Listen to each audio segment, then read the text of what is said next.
नमस्कार साथियों, आप लोग का स्वागत है यूट्यूब चैनल को अमन कुमार पे। वीडियो अच्छा लगे तो कमेंट लाइक शेयर जरूर कीजिएगा।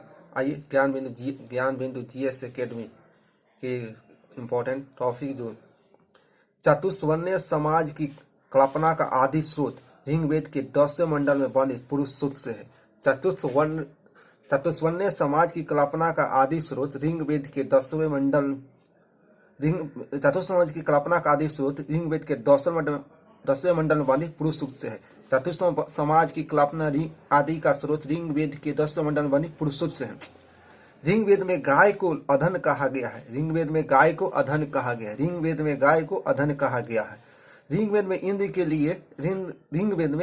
लिए 250 तथा अग्नि के लिए 200 ऋचाओं की रचना की गई।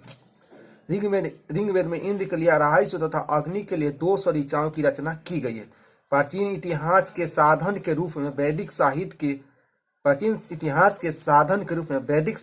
में ऋग्वेद के बाद सतपथ ब्राह्मण का स्थान आता है।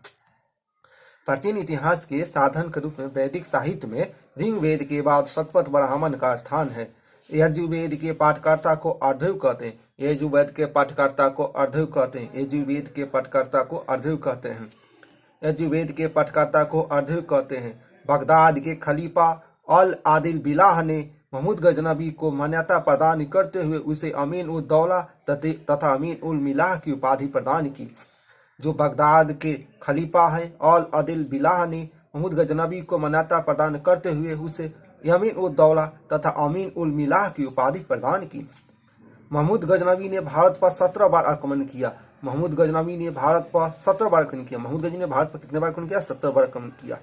महमूद गजनबी ने 1001 ईस्वी में शाही राजा जयपाल के विरुद्ध आक्रमण किया तथा इसमें जयपाल की पराजय। महमूद गजनबी ने 1001 ईस्वी में शाही राजा जयपाल के विरुद्ध आक्रमण किया तथा इसमें जयपाल की पराजय हुई। महमूद गजनबी का सबसे चर्चित आक्रमण 1025 ईस्वी में सोमनाथ मंदिर सौराष्ट्र पर हुआ था। महमूद गजनबी का सबसे चर्चित आक्रमण 1025 ईस्वी में सोमनाथ मंदिर सौराष्ट्र पर हुआ था। गुरुमुखी लिपि का आरंभ गुरु अंगद ने किया। गुरुमुखी लिपि का आरंभ किसने किया? गुरु अंगद ने किया।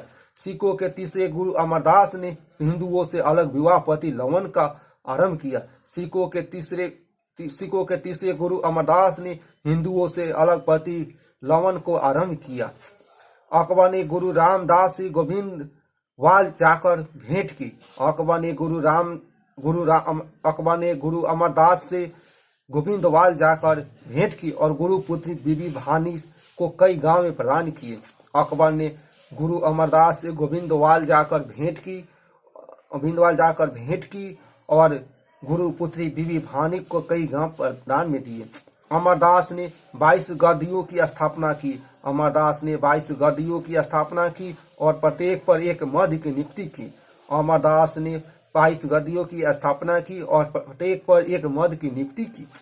अमृतसर नामक नगर की स्थापना गुरु रामदास ने की। अमृतसर नामक नगर की स्थापना गुरु रामदास ने की। गुरु रामदास ने अपने पुत्र अर्जुन देव को गुरु का पद सौंपा। गुरु रामदास ने अपने पुत्र अर्जुन देव को गुरु का पद सौंपा। गुरु का पद किसने अपने पुत्र को सौंपा? गुरु अर्जुन देव को गुरु का पद सौंपा। गुरु रामदास ने उनके पुत्र गुरु अर्जुन देव को गुरु का पद सौंपा।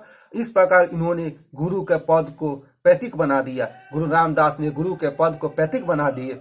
1793 के चार्टर एक्ट के तहत कंपनी के अधीनस्थ कार्यरत कर्मचारियों को वेतन भारतीय राजस्व से देने की व्यवस्था की गई। 1793 के चार्टर एक्ट के तहत कंपनी के अधीन कार्यरत कर्मचारियों का वेतन भारतीय राजस्व से देने की व्यवस्था की गई। 1813 के चार्टर अधिनियम के तहत कंपनी के व्यापारिक एकाधिकार को आंशिक रूप से समाप्त कर दिया गया। 1813 ईस्वी के चार्टर अधिनियम के तहत कंपनी के व्यापारिक एकाधिकार को आंशिक रूप से समाप्त कर दिया गया, परंतु चाय एवं चीन के साथ व्यापार का एकाधिकार प्राप्त रहा। 1813 के चार्टर एक्ट के तहत भारतीय शिक्षा पर प्रत्येक वर्ष 1 लाख रुपये खर्च करने का प्रावधान किया गया।